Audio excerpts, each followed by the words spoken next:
In the world of big bucks, there are three constants: food, cover, and does. If you want to find that huge buck in the fall, you better figure out a way to keep the ladies happy.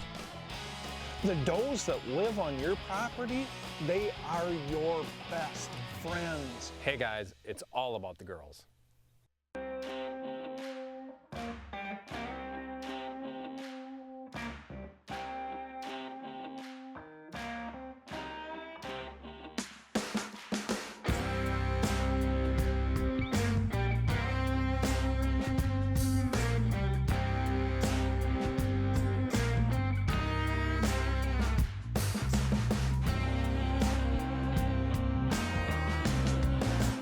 This is Land of Whitetail TV.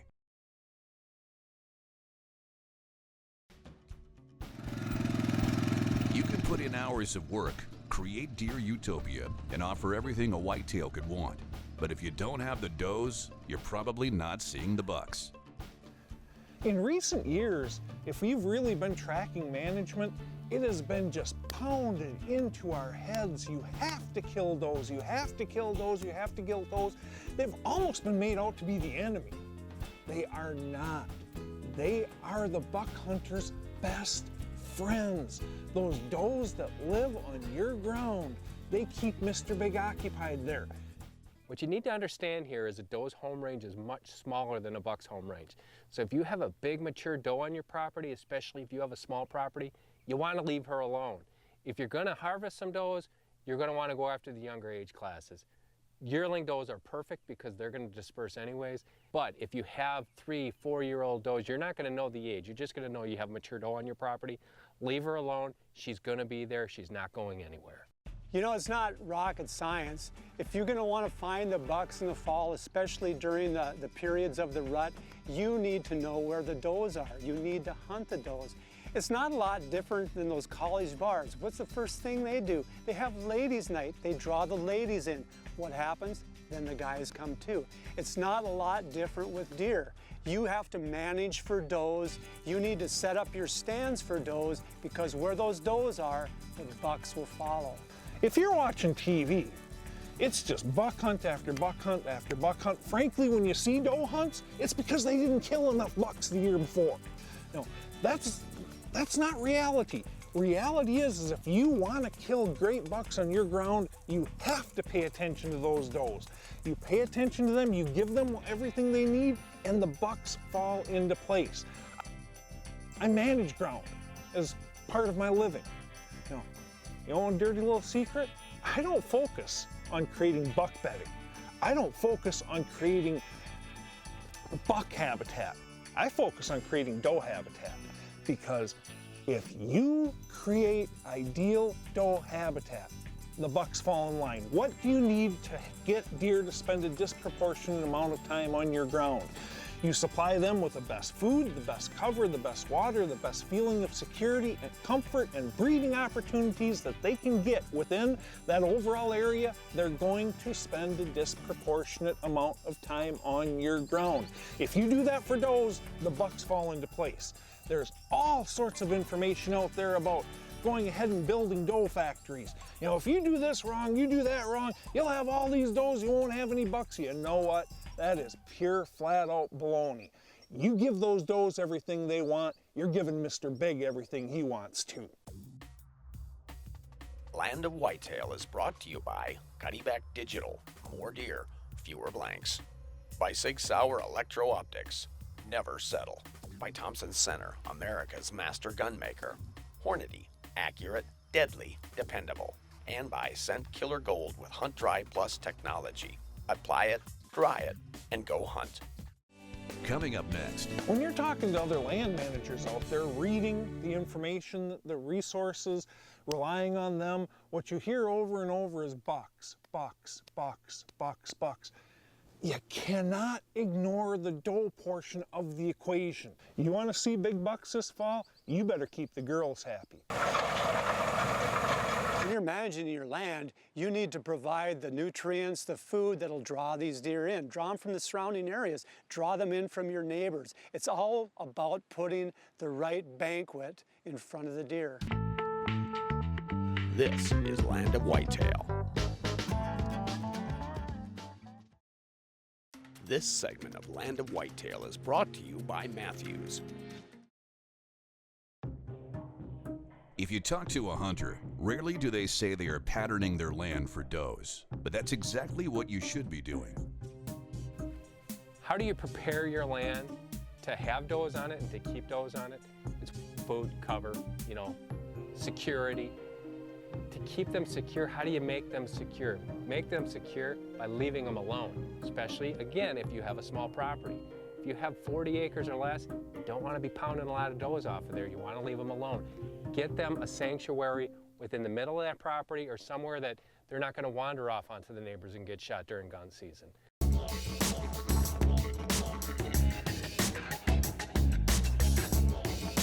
I'm not a deer manager, I'm a deer hunter. I hunt mostly through observation. So when I'm scouting, when I'm in my stands, that's when I'm looking for does and I'm trying to figure out what the does are doing, where they're going. I'm doing this all through observation. So it's an ongoing process with me during the season. Since I'm not a land manager, I'm not out building things to draw deer in. I have to go out into my hunting areas and figure out what the deer are doing on their own. You want a classic example of what a happy doe will do for your buck hunting? Here I've got a doe that is right on the edge of estrus. That's out on the edge of my food plot. She is happy, she is healthy, and she smells just perfect. And there is this gorgeous 3.5-year-old 9-point that will not leave her alone. He is trying to corral her and keep her to himself. But you know what? She's not going where he wants her to. One of the bigger myths, everybody thinks that, man, when there's a doe in estrus, she's leading Mr. Big all over. You know what? Once Mr. Big has claimed that doe, that could not be further from the truth. It's actually the buck that's trying to push that doe into a location where he feels secure. Well, this girl doesn't want to go. So he's jumping at her and stomping at her, trying to get her to go in the direction he wants, and she won't move. So he must have spent 10 minutes dogging this doe right out in front of me. And the whole time I'm sitting there smiling, going like this because she smells right. And when she smells right, you can bet every buck that's not with a doe in the area that gets a downwind whiff, he's gonna come in and check this out. So that 4.5-year-old runt-bodied 10-point that smells her, he comes out and he decides he wants to steal this girl. And that 9-point and that 10-point, they go at it. I'm talking knockdown, roll, drag out, nasty fight. There was a couple times, quite honestly, that I almost shot up in the air just to break them apart. But the 9-point won. He went off with his doe, and that 10-point came back out again and gave me the perfect shot. Bat. Bat. Bat.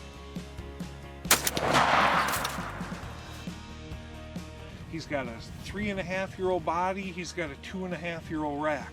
But frankly, I'm thrilled. He's just a good, solid deer, but he's never going to amount to being just humongous. But if I had not been taking care of the girls, she wouldn't have been there, she wouldn't have smelled right, and she wouldn't have created that little feeding frenzy. Up next.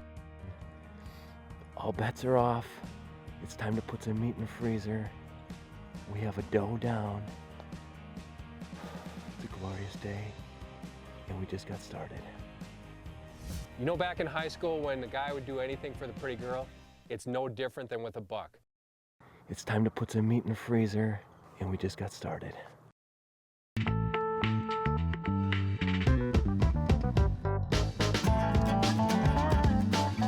You know, I hear this a lot from people. They say, oh, my property only has a few bucks on it, or my property is only home to does.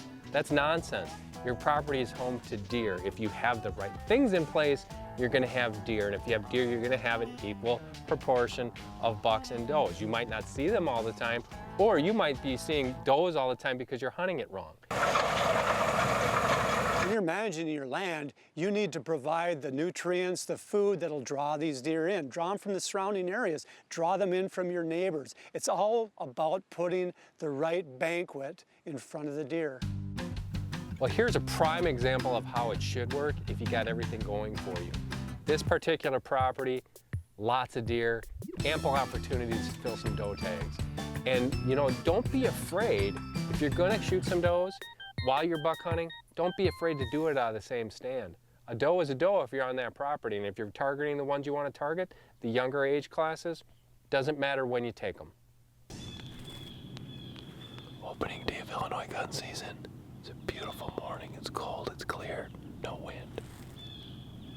We're looking over a nice full plot here. Looks good.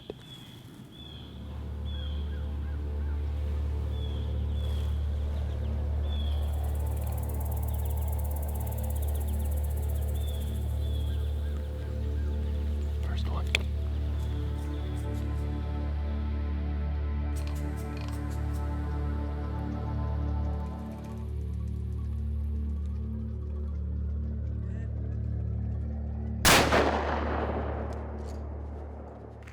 That's how you make venison in Illinois. Big, beautiful doe. It's first light. We haven't seen anything. She came in with a little buck. Isn't that pretty the way she's just trotting in the sunlight like that? You know what I love about gun season? All bets are off. It's time to put some meat in the freezer. We have a doe down. It's a glorious day. And we just got started.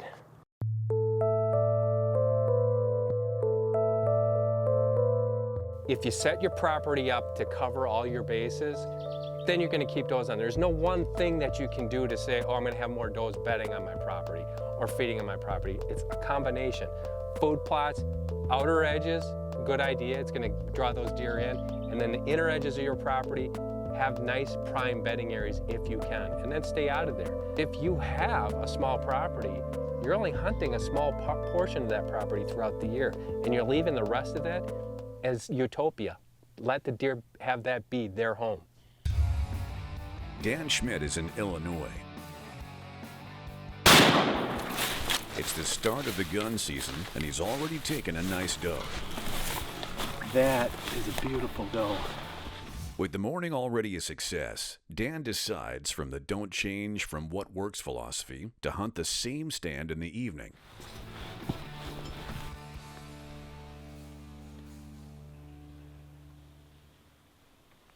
Shortly after getting into that stand, through the thick brush of central Illinois, Dan spots movement on the edge of a food plot.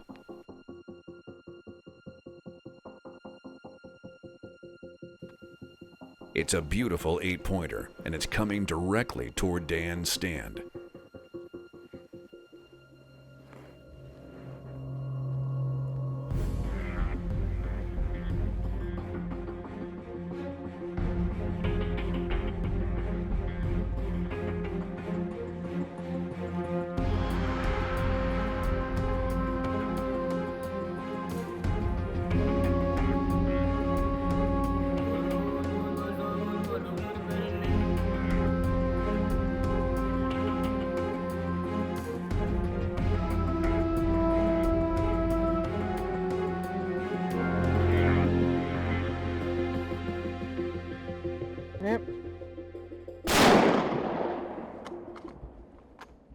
Big, beautiful 8-pointer. Yes. The rut is absolutely rocking. Hang on a second.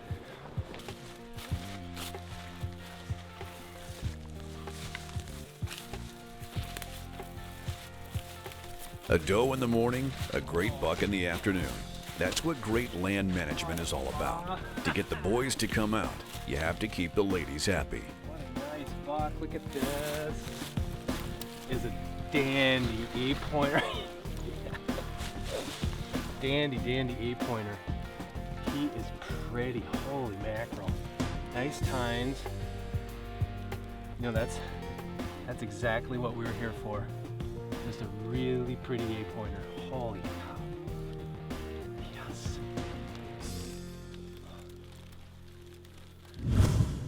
Coming up next, perfecting your setup in growing big and what you should be doing right now to get ready for the season.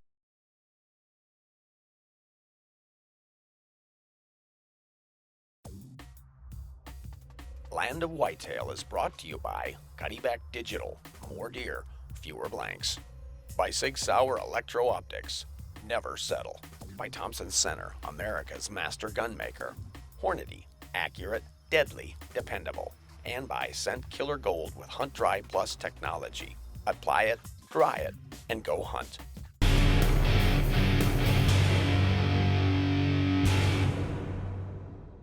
What we're going to talk about today are just 4 random tips that don't quite justify a show, but together, you know what, they can fill up a show. But each one of them, they're little things that can make a difference for us. Start out right off the bat, cam use. Treat those cams for odors before you set them out, and take odor control, at least when it comes to your hands and feet, seriously when you're swapping those chips. Okay, next, something that actually one of the viewers of the show figured out is you can use flagging tape. You can use flagging tape to go ahead and show what the wind direction is when these deer are entering the frame with these trail cameras. Just go ahead and take some flagging tape, hang it up back in the picture frame, and note which way the flagging tape is pointing when the deer's coming out. That can really help us in certain situations when it comes to, okay, Mr. Big is coming out on this plot sporadically, but we can't figure out if there's a key to whether or not there is a key, frankly, to when he comes out. Well, you know what, if you have that flagging tape and every single time that flagging tape is pointing like this, when he's standing there in frame, guess what? Next time the wind's like this, you might want to be hunting there. Next, we all have it stuck in our head that we have to create food plots that look like they belong on the cover of Farm Digest. Now, you know what? We don't. All we need is enough food in those locations to feed those deer. If we have that, we're happy. The deer are happy, we're happy. Okay, top seeding works really well in certain situations where you can't get equipment back in, or you want to go ahead and conserve as much soil moisture as you can by not turning the dirt. Now, what you do is you just get in there. Frost seeding clover works really well anywhere where you had an annual crop the year before that wasn't taken over by weeds. Now, those areas back in the woods that you can't get the equipment back in, if you can go ahead and do nothing more than throw the seeds down on the dirt, spray the weeds, you're going to go ahead and possibly create a thriving food plot. So now you're going ahead and killing the weeds, plus you're giving your food plot plants a nice little growth spurt. It actually even helps kill the weeds better because they absorb this fertilizer along with the chemicals. Ends up being a higher kill-off. But those 4 little tips there, no, they're not going to change the world for you, but you know what? They make a difference. And the more little difference makers we can stack together, the better off we are. When talking about younger deer, did you know that fawns, yearlings, and 2.5-year-old bucks disperse on average 2 times by the time they hit that 2-year-old age mark? We know that through research that bucks will disperse an average of 2 times before their 2nd birthday. And how that helps you is where you see that young buck today, chances are he's not going to be anywhere near that 2 years from now. And that's good to know. But when we're talking about mature deer, the deer that you see near your hunting properties, they undergo changes starting in late August. In late August on your Cuddeback photos, you're going to see these bucks. They're going to be predictable. You can almost set your watch to where they're going to be any given morning, any given evening. It's very easy. It's not so easy as you get to September. About September 1st in most areas, that's when you see velvet peel. That's when you see bucks starting to break out of their bachelor groups.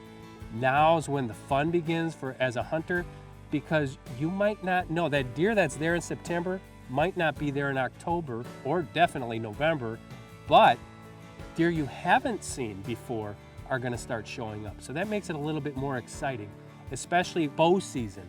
We're in September. We're out there with our Matthews. We're bow hunting. Pretty predictable deer behavior, especially in farm country. As we get later into September and even early October, I love to break out my 10-point and target some doe areas because, let's face it, I like to fill some doe tags and have some venison, but it also allows me to study deer behavior in other areas. But then as we get toward the rut, whether we're bow hunting in the Midwest or whether we're gun hunting in someplace else that allows rut hunting during the rut, that buck's behavior is going to change dramatically, and he's going to put on a lot more miles in search of does. After the rut, you get to the post-rut. We're talking about mostly late November, December, January in some southern states. Those post-rut bucks, they're in recovery mode. And that's important to know because recovery mode is completely different. It's coming back to circle. Those deer are coming back, not only to their home ranges, but closer to their core ranges where they're going to reside for the rest of the year and start it all again next year.